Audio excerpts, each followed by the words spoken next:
তো ওই এলাকায় বড় মেলা হয়। তো আমার মেয়েকে একজন পাড়ার মেয়ে মজাক করে বলেছে, আমার ছোট মেয়েকে, এই মেলা যাবি? আমি ওকে জীবনে শিক্ষা দিইনি, কি উত্তর দিয়েছে জানেন? মেলা যাওয়া হারাম। এটা আমার মেয়ের উত্তর। তাকে আমি জীবনে শিক্ষা দিইনি। কেন?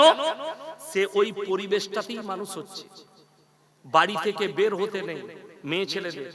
এইটাই আমি একদিন বাড়িতে খানা খেতে বসেছি, আমার মেয়ে স্কুল যাবে, ড্রেস পরছে, ছোট মেয়ে। তো তার দুটো ছোট ছোট বন্ধু ডাকতে এসেছে। তো তারা একজনের সঙ্গে তর্ক করছে, দিয়ে বলছে আমি পশ্চিম দিকে মুখ করে বলছি। আমার মেয়ে তাদেরকে বলল, আল্লাহ ছাড়া কারো কসম খাওয়া যাই না। এটা মেয়েদের রোগ, মেয়েদের হাদিস।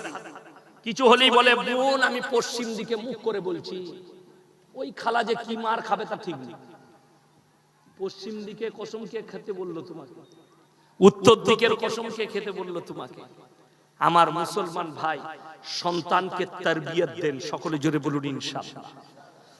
এত নাজুক বেঈমান কাফেররা আপনার চারিদিকে জাল ছুঁড়েছে, আপনি জালের মধ্যে ফেসে গেছেন। তারা এত বড় জাল ছুঁড়েছে, আপনি অবাক হবেন। আজকে কোরআনের শিক্ষা কোথায়? আমাকে একজন প্রশ্ন করেছিল মেদিনীপুরে, সেই জলসাটা ইউটিউবে আছে, প্রচুর ঝামেলাও হয়েছিল জলসা। এই রকমই চেয়ার ছিল সেখানে। তো সেখানে আমি ছিলাম, আরো একজন 24 পরগনার বক্তা ছিল। তো আমার কাছে প্রশ্ন ছুড়লে, যে বক্তারা রেট করে পয়সা নেয় তাদের কি বায়ান শোনা যাবে? আমি বললাম, বড় দুঃখের সঙ্গে বলতে হচ্ছে, তোমার ইমামকে তুমি কত বেতন দাও? সেই ছেলে বললে, আমাদের ইমামের বেতন 3,500। আমি বললাম, লজ্জা শরম কিছু আছে? তোমার বাড়িতে প্রত্যেক দিন 300 টাকা খরচ, আর ইমামের 100 টাকা খরচ। তোমার বাড়িতে রাজমিস্ত্রি কাজ করবে 500 টাকা। আমি চ্যালেঞ্জ ছুড়ে বলে যাচ্ছি, উত্তর দিনাজপুরে আমি ইয়াসিন ফ্রি জলসা করব, ইমামদের বেতন আর মাদ্রাসা শিক্ষকদের বেতন 50,000 টাকা করুন, আমি 1 টাকা দেব না। তার মানে আমি আর জলসাই করব না, আমি ইমামতি করব। কথাটা বুঝতে পেরেছেন না? পারেন? আমি আর জলসাই করব না, ইমামতি করব। কষ্টটা ওই জায়গায় লাগে। পৃথিবীর সবথেকে দামি উমদা কিতাব কোরআন মাজিদের শিক্ষা দিচ্ছে একজন আলেম, তাকে আপনার পয়সা দিতে গেলে ব্রেনে আঘাত হয়। অথচ একটা মাস্টার একটা বাংলা খালি পড়াবে আপনার সন্তানকে, টিউশন পড়াবে, তার মাসে বেতন হচ্ছে 500 টাকা। অঙ্কটা পড়িয়ে দিবে 600 টাকা দিবে। আপনার সায়েন্সটা, আপনার ইটা পড়িয়ে দিবে, ইংরেজি পড়াবে 700 টাকা দিবে। আপনার গায়ে লাগে না? না, মাস্টার দারুণ ভালো, ও 800 টাকা বললো ওর কাছে পড়াবো। তুমি আল্লাহকে মহব্বত করো, তুমি নামাজ পড়ো, তুমি ধোঁকাবাজ, তুমি প্রতারক, তুমি আল্লাহকে ধোঁকা দিচ্ছ। যদি বলেন কোরআন শিক্ষার জন্য পয়সা লাগবে, কে বলল? তাহলে তোমাকে স্কুলে পড়িয়ে বেতন নিতে হবে, কে বলল? কোথায় লেখা আছে? কোন হাদিস আমাকে দেখাও। কথাটা বুঝতে পেরেছেন না পারেন? যদি বলে হাদিসে কোথাও লেখা নেই যে নামাজ পড়িয়ে মাদ্রাসায় পড়িয়ে পয়সা নিতে হবে, আমি মেনে নিলাম। কিন্তু শুনেলেন, যখন আমিরুল মুমিনিন নবীজি চলে গেলেন, সকালবেলায় উঠে নিজের ব্যবসার মালগুলো নিয়ে বেরিয়ে যাচ্ছেন, তখন সাহাবীরা আটকিয়ে দিলেন, আমাদেরকে দিন শিক্ষা কে দিবে আপনি যদি ব্যবসায়ী যান? আমিরুল মুমিনিন বললেন, আমার সংসার কিভাবে চলবে? সাহাবীরা মাশওয়ারা করলেন, আমরা বাইতুল মাল থেকে আপনাকে ভাতা দেব সংসার চালানো। বললে তাইলে আমার কোনো অসুবিধা নাই। বেতন শুরু হলো। আর আপনি বলছেন কোরআনে হাদিসে কোথায় আছে? কোথায় লেখা আছে? একটা মাদ্রাসার শিক্ষক 24 ঘন্টা মাদ্রাসায় ডিউটি দেয়, ঠিক বললাম না ভুল বললাম? তাকে আপনি 10,000 বেতন দিতে পারেন না, আপনার লজ্জা হওয়া দরকার। অথচ একটা মাস্টার বেলা 11টায় স্কুলে ঢুকে, 11, 12, 1, 2, 3, 4, 6 ঘন্টা থাকে। 6 ঘন্টায় তার বেতন 75,000। আপনি ইনসাফ করে বলবেন 6 ঘন্টায় 75,000 টাকার পড়ানো হয়? কথা বলে না? যদি 6 ঘন্টায় 75,000 টাকা লাগে মাসে, তাহলে জেনে রেখে দিবেন যে 24 ঘন্টা ডিউটি দিচ্ছে তাকে 75 লাখ টাকা লাগে হিসেব করে। ওই জন্য ইনসাফ করুন। যদি আপনার মনে হয় আজকে বক্তারা কেন পয়সা নিচ্ছে, আপনি অনুভব করতে পারবেন না।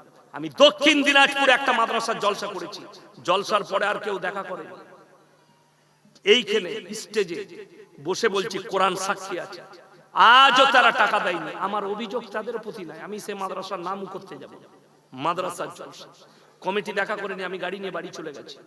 350 দুগুণে 700 কিলোমিটার আমি বাপের টাকায় এসছি আর বাপের টাকায় গেছি, তাদের টাকাই নাই, দেখাই করেনি। তা মুর্শিদাবাদে দৌলতাবাদ মাদ্রাসার জলসা দাঁড়িয়ে আছি, জলসা শেষ হয়ে গেছে। সেই মাদ্রাসার হেড মোল্লা একটা মাদ্রাসার তালবিলিম বাচ্চা তালবিলিমের দ্বারা টাকা পাঠিয়ে দিয়েছে কম দিবে বলে। আরে ভাই তুমি দেখা করো, একটা তালবিলিমকে দিয়ে বক্তাকে টাকা দিয়ে মানে বেইজ্জতি করা, এইটা আপনাদের কাছ থেকে শিখেছে বক্তা, আপনাদের না ইনসাফির কাজ। সমাজ যদি ইনসাফ করতে জানতো সর্বপ্রথম ইমামের করত। আজকে 10 লাখ 20 লাখ টাকা খরচ করে, আরে আপনাদের তো কিছুই খরচ সেরকম নেই, 2 লাখ 5 লাখ। হাওড়া হুগলি মেদিনীপুরে যে জলসাগুলো হয়, এক একটা প্যান্ডেল করে মেদিনীপুরে 10 লাখ 12 লাখ 15 লাখের প্যান্ডেল হাওড়াতে। আর জলসা করে বক্তাদের রেট জানেন 30,000 40,000। আমি মেদিনীপুরে দীঘার কাছে জলসা করলাম, আমি বললাম আমাকে 35,000 লাগবে, অ্যাকাউন্টে ভরে দিল। এই রকম উত্তরপ্রদেশ থেকে জার্জিস আনসারি ভাই এসেছে, তার রেট হচ্ছে 70,000, ভরে দিয়েছে অ্যাকাউন্টে। গুজরাট থেকে কারি আহমদ আলী এসেছে, 1.5 লাখ টাকা ভরে দিয়েছে অ্যাকাউন্টে। অথচ ইমাম যদি বলে আমার বেতন 500 টাকা বাড়াও, ইয়া হারাম কররা বাড়াবে না। কথাটা বুঝাতে পেরেছি আমি কিছু? আমাকে দাওয়াত দিবেন না, ঠিক আছে, যদি হক শোনার ইচ্ছা হয় দাওয়াত দিবেন, নাহলে শোনার দরকার নেই। আমি জলসাওয়ালা বক্তা বলছি, আজকে সমাজ যদি কোরআনের আহমিয়াত বুঝতো, কোরআনের আমলকে বুঝতো, তাইলে প্রত্যেকটা ডাক্তার মাস্টার হাফিজে কোরআন হতো। আপনি আমার সঙ্গে চলুন সুরাটে, আমি যখন পড়াশোনা করি আমার সেই বছরে 10 পারা হিফজ হয়েছে, হাফেজ হয়েছে। ক পারা বললাম? 10 পারা। তো আমি 2 বছর বাড়ি আসিনি রমজান মাসে, ওইখানেই মাদ্রাসায় থাকতাম। একবারে হাফেজে কোরআন হয়ে বাড়ি এসেছিলাম। কি হয়ে বললাম? হাফিজে কোরআন, গোটা কোরআন মুখস্থ করে এসেছিলাম। তো একদিন আমি একটা রিস্কায় চেপেছি, আমার মাদ্রাসাটা হচ্ছে হাই রোডের উপরে, কাফলেতা লাজপুর, সেখানে চেপেছি। সুরাট যাব 20 কিলোমিটার। তো যে রিস্কাওয়ালা চেপেছে আমাকে বলছে সালাম আলাইকুম হাফিজ জি। ওয়ালাইকুম সালাম। क्या पढ़ते हो? बोले मैं हिफ्ज कर रहा हूं। बोले कितना पारा हुआ? उन्हें 10 पारा। बोले जरा यूसीकुमुल्लाहु फी औलादिकुम लिज़्ज़करी मिस्लु हज़्ज़िल उनसायैन सुनाओ, सूरा निसा। আমি চমকে গেছি। আমি বললাম आप हाफिज हो? बोले भाई मैं हाफिज कुरान हूं और रमजान में पूरा कुरान सुना भी देता हूं। बोलून ना सुभान अल्लाह, रिस्का চালাচ্ছে কিন্তু হাফিজে কুরআন, ডাক্তার হাফিজে কুরআন, মাস্টার আলেম। অবাক হবে, পৃথিবীর বর্তমানে সবথেকে বড় আতর ব্যবসায়ীর নাম হচ্ছে মোল্লা বদরুদ্দিন আজমল, আসামের এমপি। হাজার কোটি, কয়েক হাজার কোটির মালিক। পৃথিবীতে এমন কোন দেশ নেই যেখানে উনার আতরের দোকান নেই। কাবা ঘরটা যার আতর দিয়ে ধোয়া হয়, কাবা ঘরটা যখন ধৌত করা হয় আজমলের আতর দিয়ে ধোয়া হয়, ওই বদরুদ্দিন আজমলের আতর দিয়ে ধোয়া হয়। শুনেলেন তিনার ছেলেরা আলেম, করোড়পতি, গাদা স্কুল। ছেলেকে দ্বীনি শিক্ষাও দিয়েছে, দুনিয়াবি শিক্ষাও দিয়েছে। আপনার সন্তানকে মাদ্রাসায় নিয়ে আসুন, হাফিজে কোরআন করুন। 3 বছর লাগবে। কত বললাম? 7 বছরের সন্তানকে যদি এনে দেন আমাদের হাতে, 3 বছর সময় লাগবে। 7 আর 3 কত? 10 বছর। 5 বছর আগে আমার মাদ্রাসায় একটা জলসা হয়েছিল, 40টা হাফিজে কোরআন ফারেক হয়েছিল আমার মাদ্রাসা থেকে। তার মধ্যে একটা হাফেজ ছিল, সেই হাফেজটার বয়স ছিল 9 বছর। কত বললাম? 9 বছর। 2 বছরের ভেতরে ছেলেটা হাফেজ হয়ে গিয়েছিল। বিহারের আপনার জায়গাটার নাম হচ্ছে ভাগলপুরের ছেলে, দেহুয়াতে বাড়ি, উসামা নাম।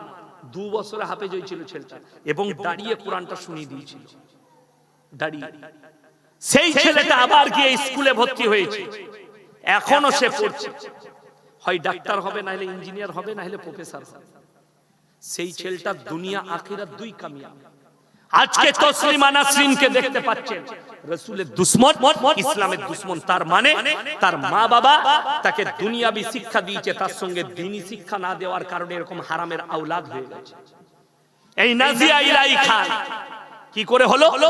এর মা বাবা চরিত্রহীন, যার কারণে এর মেয়েকে দ্বীনি শিক্ষা না দেওয়ার কারণে এই মেয়েটা নোংরা হয়ে গেল, দেহ ব্যবসায়ী হয়ে গেল। আজকে বড় কষ্ট লাগে আপনার সন্তানকে। আমি একবারও বলিনি আপনার ছেলে হাফেজ হওয়ার পরে ইমামতি করতে হবে, কে বলল?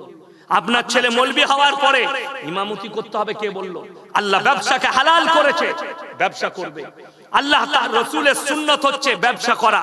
আপনার সন্তান ব্যবসা করবে, কিন্তু আপনাকে দিন, আপনার ছেলে দিনের উপরে প্রতিষ্ঠিত থাকবে, দিনের উপরে তার কাছে নামাজ থাকবে, রোজা থাকবে, হালাল হারামের বিচার থাকবে।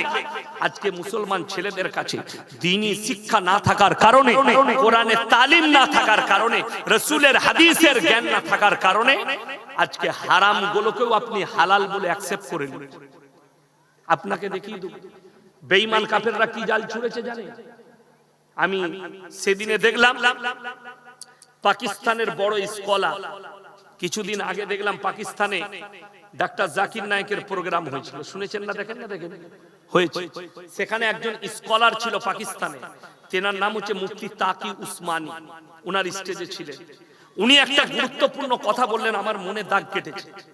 তিনি বললেন কিয়ামত সে পহলে দুনিয়া মে হারাম আওলাদোं से भर जाएंगे। তিনি তার ব্যাখ্যা দিলেন এবং যতগুলো স্কলার ছিল সবাই অবাক হয়ে শুনলেন যে দামি কথা বলেছেন। ये मिशन किसका है? यहूदी नसारा और ख्रिस्तान का है, इस्लाम के खिलाफ है। ইসলামের বিরুদ্ধে মিশন এটা। কাদের? ইহুদি নাসারা আর খ্রিস্টানদের মিশন, যে এদের মধ্যে ইসলামের ভেতরে হারাম আওলাদকে প্রমোট করে দাও, এরা যেন হারামগুলোকে হালাল বলে মেনে নেয়।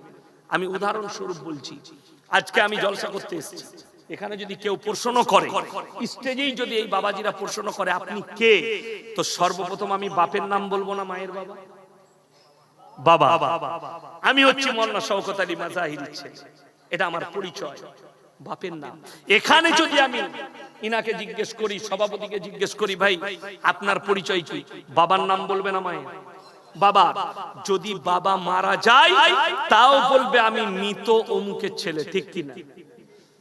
আপনাদের এখানে ছাগল আছে না? না, ছাগলের বাচ্চা হলে আপনারা পাঁঠার বাচ্চা বলেন না? ছাগলের গায়ের বাচ্চা হলে ষাঁড়ের বাচ্চা বলেন না? গায়ের বাচ্চা। আল্লাহ রাব্বুল আলামিন ইনসানের পরিচয় দিয়েছে বাপের দ্বারা, আর জানোয়ারের পরিচয় দিয়েছে মায়ের দ্বারা। ইনসান আর জানোয়ারের মধ্যে যে ফারাক, যে পার্থক্য, সেটার নাম হচ্ছে জানোয়ারের পরিচয় মা আর ইনসানের পরিচয় বাপ। কেন? একটা জানোয়ার মাঠে চড়তে গেলে, একটা ছাগল যদি মাঠে যায়, তার সঙ্গে তিনটে পাঁঠা মিলামিশা করতে পারে, কিন্তু কার বীর্য থেকে বাচ্চা হয়েছে এটা আল্লাহ ছাড়া কেউ জানে না। একটা ষাঁড় মাঠে যাবে আর একটা গাই মাঠে যাবে, সেখানে 5টা ষাঁড় থাকলে 5 জনই মিলামিশা করতে পারে, কার বীর্য থেকে বাচ্চা হয়েছে আল্লাহ ছাড়া কেউ জানে না। শুনেলেন? বর্তমানে যারা শিক্ষিত ছেলে মেয়ে আছেন তারা শুনেলেন বেঈমান কাফেররা কিভাবে প্রমোট করছে। America, London, Britain, Japan, German, Australia, Brazil, New Zealand, যতগুলো বেঈমান কাফেরের দেশ আছে তারা তাদের পার্লামেন্টে পাস করিয়েছে, এরপর থেকে কোন ছেলে যদি চায় নিজের মায়ের পরিচয়ে বাঁচতে পারবে, তাদের মধ্যে আর জানোয়ারের মধ্যে কোনো পার্থক্য থাকবে না। কেন তারা এটা পাস করিয়েছে? সেই সম্পর্কটার নাম দেওয়া হয়েছে রিলেশনশিপ। ভারতের মাটিতে এই সম্পর্কটা যাদের কাছে আছে শুনেলে, চাষিবাসীর কাছে নয়, গ্রাম্য মানুষের কাছে নয়। এই সম্পর্কটা প্রথম ঢুকেছে বলিউড, টলিউড, কলিউড, না ফিল্মি দুনিয়ায়, তারপরে এসছে ক্রিকেটের খেলার দুনিয়ায়, তারপরে এসছে কলেজ আর ইউনিভার্সিটির দুনিয়ায় চলে এসছে। সম্পর্কে আছে, নাম দিয়েছে রিলেশনশিপ। 3 দিন থেকে 1 সপ্তাহ, 4 দিনের আগেকার খবর, আমি গাড়িতে আস্তে আস্তে দেখছিলাম 4 দিন আগে মোবাইলে, একজন ভালো ফুটবলার একটা মেয়ের সঙ্গে রিলেশনে ছিল, তো সেই মেয়েটা প্রেগনেন্ট, সে ফটো শেয়ার করেছে ফেসবুকে, নিজের ফটো পোস্ট করেছে যে আমি প্রেগনেন্ট আছি, পেটের ফটো দিয়েছে। এই ফুটবল প্লেয়ার তখন লিখছে, সেখানে আবার একটা পোস্ট করছে, তার সঙ্গে এখন সম্পর্ক নাই, অথচ সে পোস্ট করছে বাচ্চার নাম হবে এটা। সেই মেয়েটা তৃতীয়বার পোস্ট করছে যে এই বাচ্চাটা আমার পেটে যেটা আছে এটা তোমার নয়, তোমার সঙ্গে বিচ্ছেদের পরে আমি আর একজনের সঙ্গে রিলেশন করেছিলাম, বাচ্চাটা তার। জোরে বলুন নাউজুবিল্লাহ। হারাম আওলাদ গুলো বিনা বিয়েতে প্রমোট হয়ে যাবে, সমাজ এগুলোকে হালাল ভাববে। হে আমার যুবক যুবতী, বেঈমান কাফেররা কিভাবে মুসলিম সমাজকে জিনা করাচ্ছে শুনেলেন।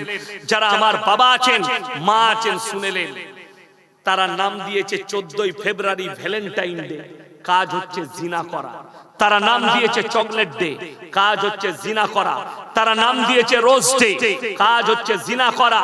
তারা নাম দিয়েছে কিস ডে, কাজ হচ্ছে জিনা করা।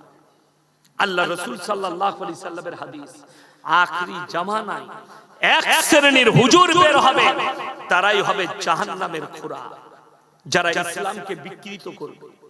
বাংলাদেশের একটা বক্তা, সে এখন প্রেমের প্রমোট করছে, জিনা করার প্রমোট করছে, তার নাম হচ্ছে আবরারুল হক আসিফ। তুমি রেডি হও, আমি আসছি জানুয়ারিতে বাংলাদেশ, তুমি বুঝতে পারবে। বড় কষ্ট লাগে। সে রাস্তায় একটা ক্লাবের মধ্যে কোন জায়গায় মেয়েরা বসে আছে, ছেলে মেয়েরা, বয়ফ্রেন্ড গার্লফ্রেন্ড। শুনেলেন, আমি চ্যালেঞ্জ দিয়ে বললাম, ইসলামী শরীয়তে বয়ফ্রেন্ড আর গার্লফ্রেন্ড শব্দটাই হারাম শব্দ। ইসলামে প্রেম শব্দটা আছে, ভালোবাসা। কি শব্দ আছে? ভালোবাসা। মায়ের সঙ্গে, বোনের সঙ্গে, বিবির সঙ্গে, সন্তানের সঙ্গে, প্রতিবেশীর সঙ্গে, আত্মীয় স্বজনের সঙ্গে, এই প্রেম জায়েজ আছে। আমাদের যুবকরা যে প্রেমের কথা বলছে হারাম। এখন আবার শুনেছেন হালাল প্রেম বেরিয়েছে, শুনেন না আপনারা? হ্যাঁ, হালাল প্রেম। সেটা হচ্ছে প্রেমিকাও নামাজি, প্রেমিকও নামাজি, দুজনাই নামাজ পড়ে কিন্তু প্রেম করে। হারামখোর জিনাকারী কখনো নামাজ কবুল হয়? আমাদের সমাজের লোক জানে না। আসসালামু আলাইকুম, ভালো আছো, খেয়েছো, শুয়েছো, সারা রাত গল্প করছে, ফজরের সময় বলছে শোনা আজান হয়েছে, বললে হ্যাঁ। তোমাদের হয়েছে, নামাজ পড়বে না? হ্যাঁ পড়বো। তাইলে রাখছি, বলে রাখবে, একটা দিবে না। যারা বুঝার তারা বুঝে গেছে, ওই যে হাসছে। এইটা হচ্ছে জিনা। বেঈমান কাফেররা এটাই চেয়েছে, এরা নামাজের সাথে সাথে যেন জিনা করে, এরা নিজেকে মুসলমান বলার সাথে সাথে যেন হারাম জিনিসগুলোকে হালাল বলে নিজেরা অ্যাকসেপ্ট করে নেয়। এটার জন্য বলছি।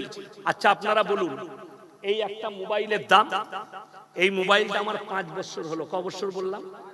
আমি রোজ 1 লাখ টাকা দামি মোবাইল কিনতে পারি না? পারি? পারি। এই মোবাইলটার দাম 16,800 টাকা নিয়েছিল। কত বললাম? 16,800। অ্যাকাউন্ট আছে, মাদ্রাসার বিভিন্ন কাজ করতে হয়, বিভিন্ন লোকের সঙ্গে কথা বলতে হয়, হোয়াটসঅ্যাপে লেখা পাঠাতে হয়, যার কারণে এটা নিয়া। বড় কষ্টের সঙ্গে বলছি, আজকে যারা নানি আছেন, যারা দাদি আছেন তারা শুনবেন, যারা দাদু আছেন, যারা নানা আছেন, তাদেরকে এই উপদেশটা দিচ্ছি।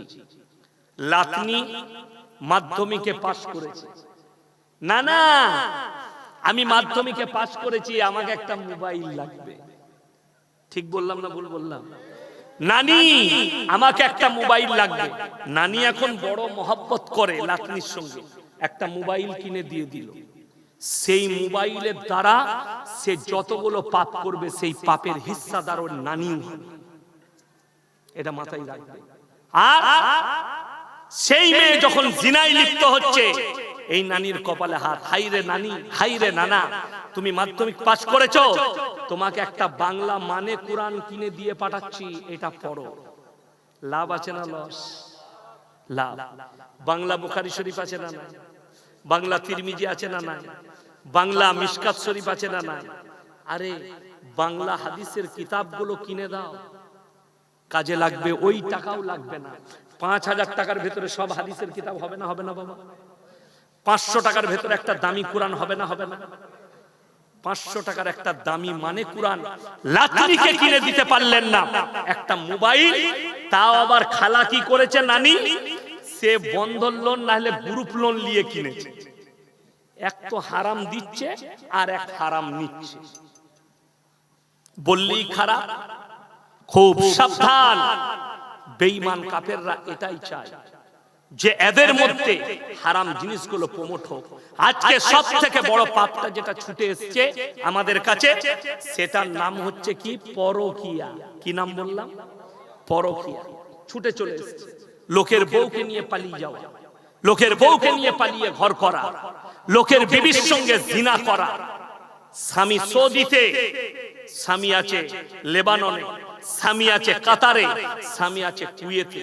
শুনেলেন আমার মায়েরা, কোন মহিলা যদি স্বামী মারা যায়, কি বললাম, বিধবা হয়, স্বামী মারা যায়, আর সেই মহিলা নিজের বাচ্চাদের মুখের দিকে তাকিয়ে নিজেকে পর্দার সহিত দিনের ওপরে প্রতিষ্ঠিত রেখে ছেলেদের মুখের দিকে তাকিয়ে নিজের যৌবনকে যদি কুরবানি করে সন্তানের জন্য, সে যদি নামাজি দিনদার মুসল্লি হয়, তার জান্নাতে যাওয়ার রাস্তা কেউ আর রুখতে পারবে না। জোরে বলুন সুবহানাল্লাহ। আমার মায়েরা, তোমরা নিজের দিকে হিফাজত করো। কোরআন খুলেন 18 পারা প্রথম পৃষ্ঠা। কাদ আফলাহাল মুমিনুন আল্লাযীনা হুম ফি সালাতিহিম খাশিউন ওয়াল্লাযীনা হুম আনিল লাগবি মুরিদুন ওয়াল্লাযীনা হুম লিয-যাকাতি ফাইলুন। কোরআন কাদ আফলাহাল মুমিনুন। হে আমার নবী, প্রকৃত মুমিন কারা? তাদের 1 নম্বর গুণ হচ্ছে আল্লাযীনা হুম ফি সালাতিহিম খাশিউন। তারা যখন নামাজ পড়বে খুশু খুজুর সঙ্গে তারা যেন নামাজ আদায় করে। খুশু খুজু। ওয়াল্লাযীনা হুম আনিল লাগবি মুরিদুন। এবং তারা যেন নিজেদিকে গুনাহ কাটা থেকে বঞ্চিত রাখে। ওয়াল্লাযীনা হুম লিয-যাকাতি ফাইলুন। তারা যেন যথাযথভাবে যাকাত প্রদান করে। ওয়াল্লাযীনা হুম লিফুরুজিহিম হাফিজুন। এটা মারাত্মক নারী আর পুরুষের জন্য। তারা যেন নিজেদের লজ্জা স্থানের হিফাজত করে। সবাই করব, জোরে বলুন ইনশাআল্লাহ। আল্লাহ যে লজ্জা স্থান দিয়েছে, এই লজ্জা স্থানটা হচ্ছে কার? তোমার বিবির হক। যৌবনটা বিবির হক, তোমরা এটার হিফাজত করো। তুমি নিকাহ করে লাও।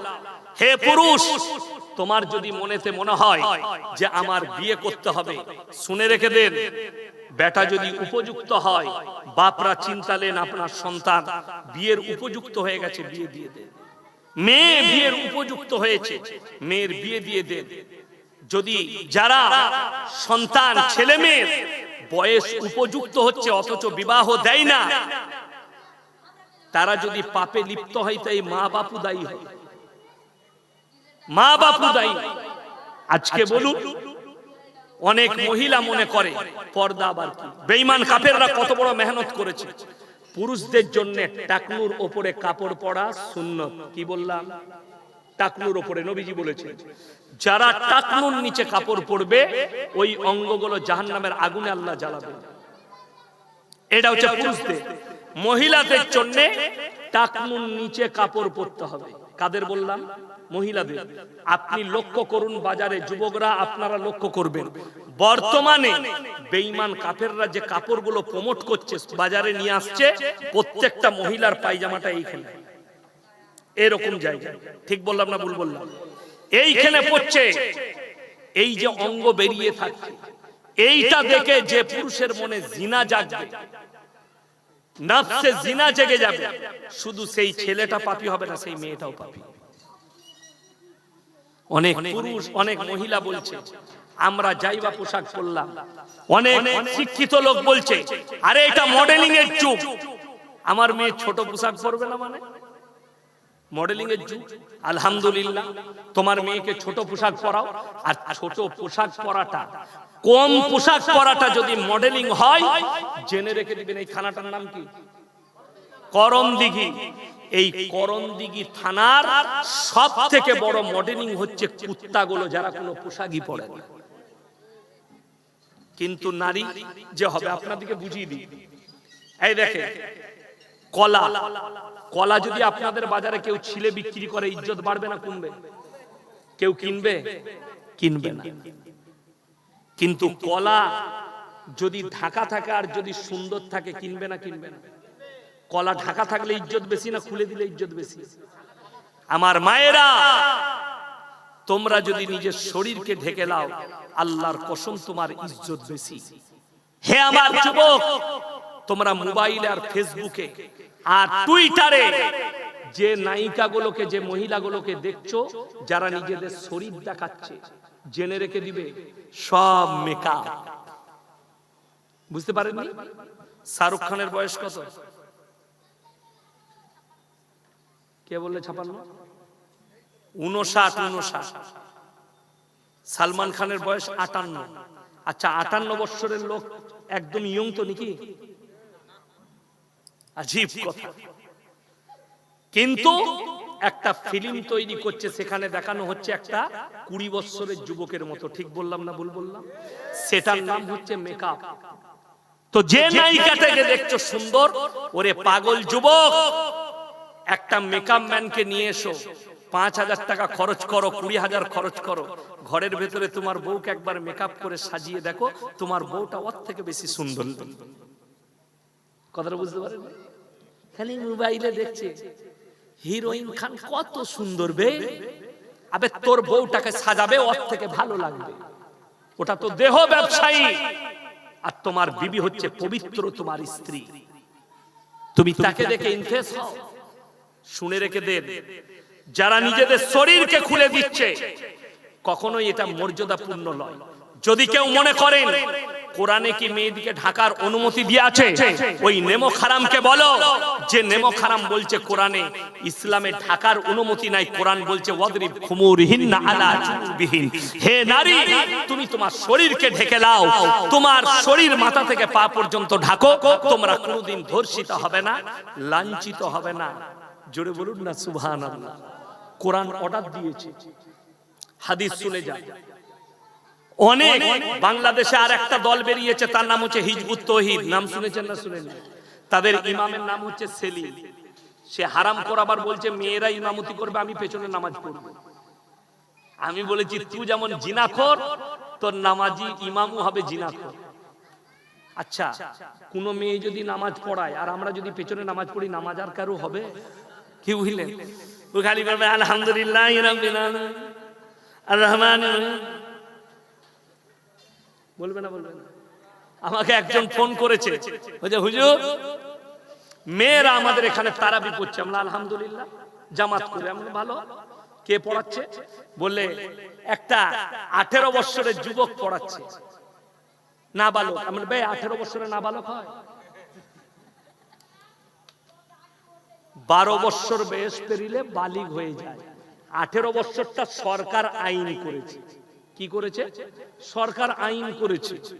তো 18 বছরের ছেলে যদি তারাবি পড়ায়, সে তো যখনই সালাম ফিরবে, সালাম আলাইকুম ওয়া রাহমাতুল্লাহ, যখনই দেখবে ওই কোণে খালা ভালো, মুখটা এই দিকে যাবে না, নামাজ ওইখানেই গোলমাল। নামাজ হবে না, হারাম। নাবালিগ হতে হবে, তবে মহিলারা তার পেছনে নামাজ পড়তে পারবে, কিংবা মহিলারা আড়ালে পড়বে। কথাটা বুঝে এসছে না? আসেন, আড়ালে পড়বে।